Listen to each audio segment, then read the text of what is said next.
In the two videos above, we get to know more about the CEFR and have a closer look at its B2 level.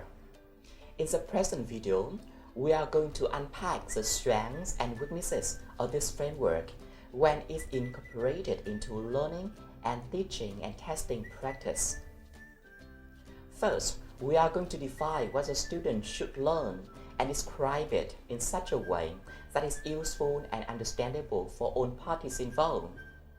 It has been for many decades the holy grail for educators and for policymakers. During much of the 20th century, theorists, researchers, and language professionals are very active in trying to describe what it means to learn languages and how they could be operationalized and sequenced for learning, for teaching, and for assessment purposes.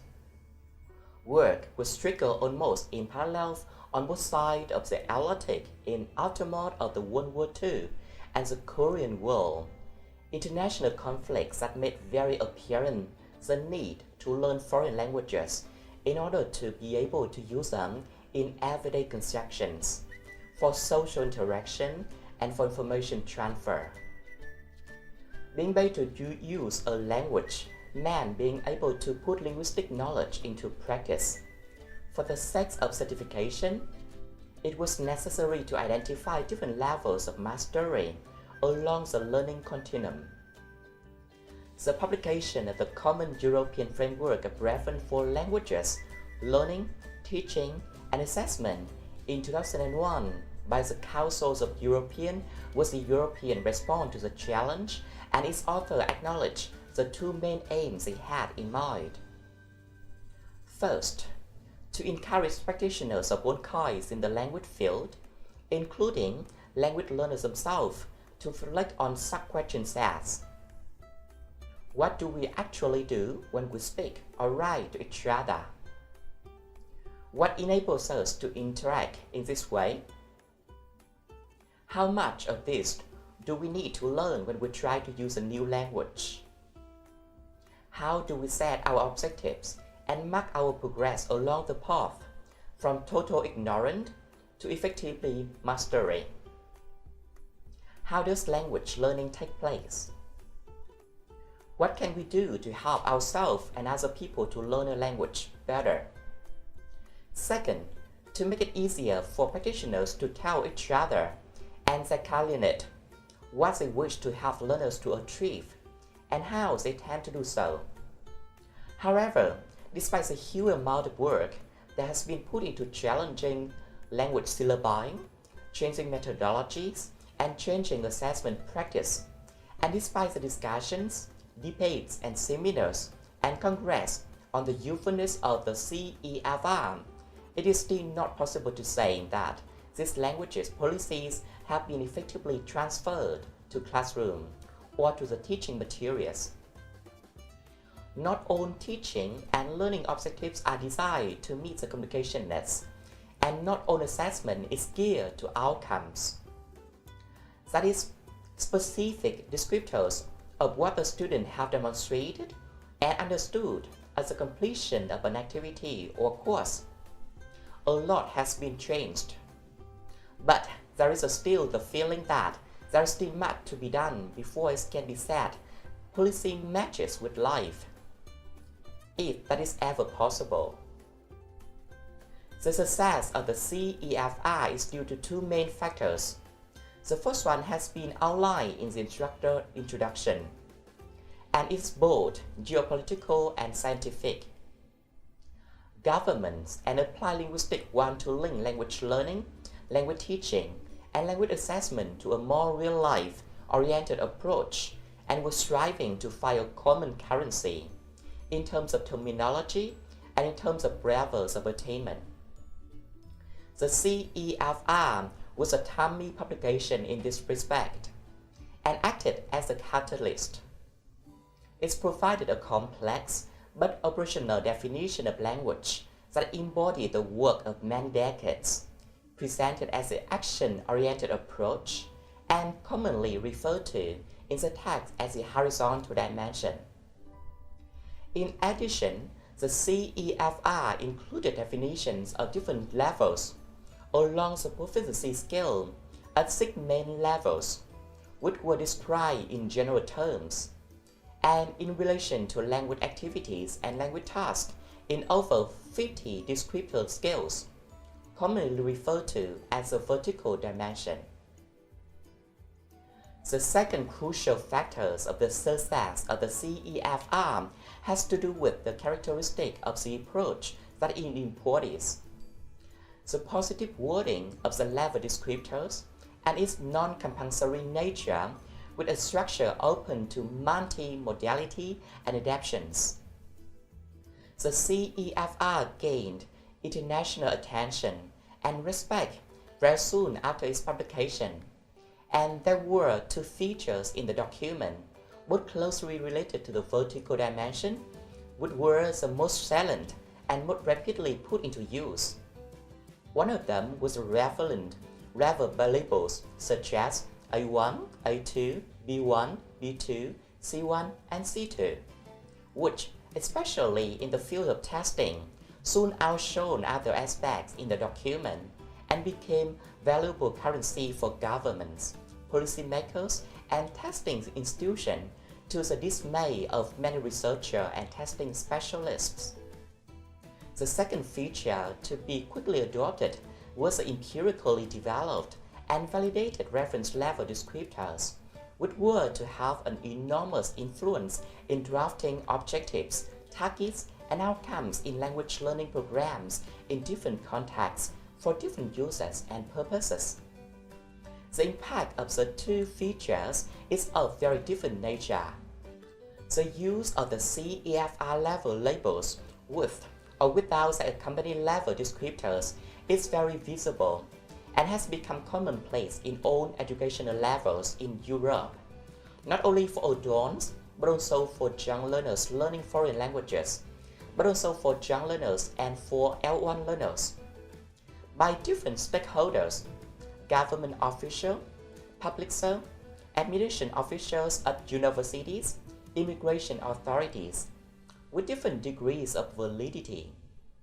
Most CEFR level labels have been used to report the result of European language indicator, survey length, for example. The majority of teachers and learners now seldom use a term like beginner, intermediate, labels that have been replaced by the use of A1 or B1, sometimes with very little awareness of what they mean.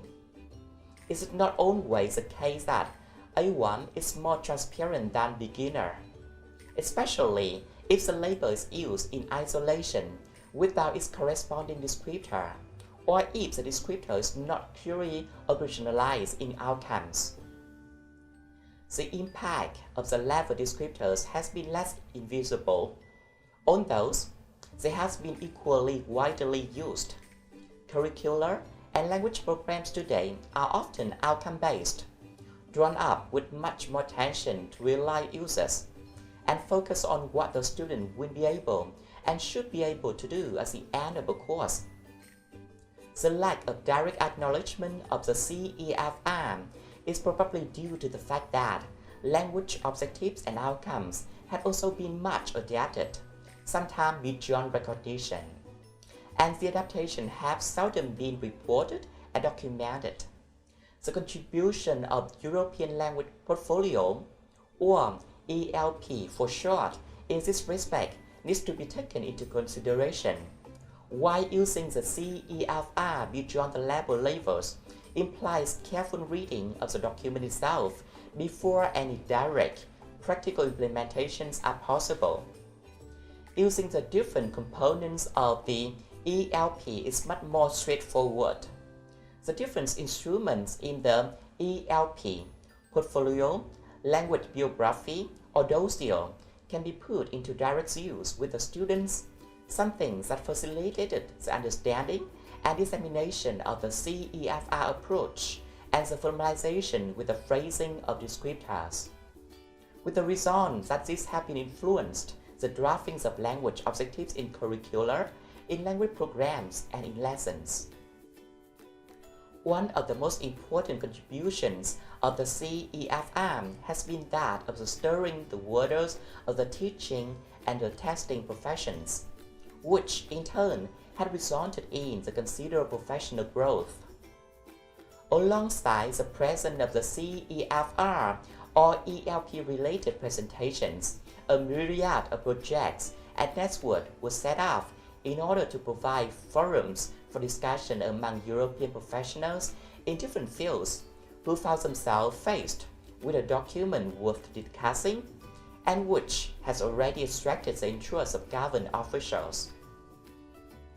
Activity was the most visible in the fields of testing, with projects like CEF Train or CEFR Construct Project, and the creation of EALTA with the initial European funding, and in the fields of teacher training itself, with activities initiated by the Council of European Central for Modern Languages in Austria, like the European Portfolio for the Student Teachers of Languages, would eventually become a much consulted and useful document. The CEFR level descriptors are not objectives or outcomes. A level descriptors in the CEFR state what is observable in a learner at a certain level. A learning outcome needs to state what the learner will have learned and will be able to do at the end of a course of study. Shifting from observable behavior to achievable, identifiable target is not always straightforward, but claiming CEFR-related outcomes makes it absolute necessary, as the implementation of the action-oriented approach in the CEFR requires that curriculum, pedagogy, and assessment are not only related but also interdependent. David Leader, through some kind of personal communication in 2012, stated that the CEFR level descriptors may be used to first, define a learning target, second, select and/or develop learning activities and materials, next, guide the selection and design of assessment practice. The CEFR has not been without any kind of criticism, which has come from different sides, but which may be grouped into two main areas, a content area and political area. Many of the criticism has been pointed as the challenges which were already addressed by the authors in the introductory chapters of the CEFR, and the others, not foreseen, are shared by authors and users alike, and will need to be addressed in the future. In terms of content, the challenges that have been emerged as the CEFR has increasingly been put into practice are related to the comprehensiveness and the usefulness of the level descriptors for assessment, and their relevance and validity from the second language acquisition perspective. In addition, they have to do with the misuse of the level labels and descriptors in some educational contexts. The CEFR includes insufficient definition, gaps, and terminological incoherences. The Dutch CEFR Construct Project, for example, evidenced flaws in the CEFR when put into use for developing specifications for assessment. The fact that the aim of the CEFR was to cater for language learning in general with no concrete reference to one language in particular, the fact that the CEFR do not specify what was meant by long or short or familiar in the coherence in the use of a terminology that read means the same as understand, or look for or identify the same as find. As a fact of descriptors in some areas at higher levels, for example, C1 or C2, presented problems for testing, which needs precise descriptions across the proficiency skills. The level descriptors are not based on the SLA development and do not cater for learning diversity along the proficiency continuum. The field of SLA has been very critical for the CEFR. Houston in 2007, for example, challenges what he refers to as the two pillars of the CEFR descriptors, the quantity and the quality dimensions, or to the what and to the how well an activity can be carried out. He does so on the basis of individual differences and variability among non-native speakers, and identifies the three types of the second language users. First, second language user who can only do a few things in terms of quantity, but whose performance is characterized by high linguistic quality. Second language user who can do many things in terms of quantity, but whose performance is characterized by low linguistic quality. And finally, second language user whose quantity range matches with performance quality, as suggested by the CEFR scales by the mixed type. Houston called for empirical longitudinal studies that focuses on learners' proficiency development and contribute to the refinement of the CEFR reference descriptors, so far based only on rate assessment, and an action that later in 2011 incorporates in his research agenda. In this respect, the development of the English profile, a project that is currently looking at the evidences of learner language and their characteristics in the relation to the CEFR levels for English, has a lot to offer. Thank you for listening.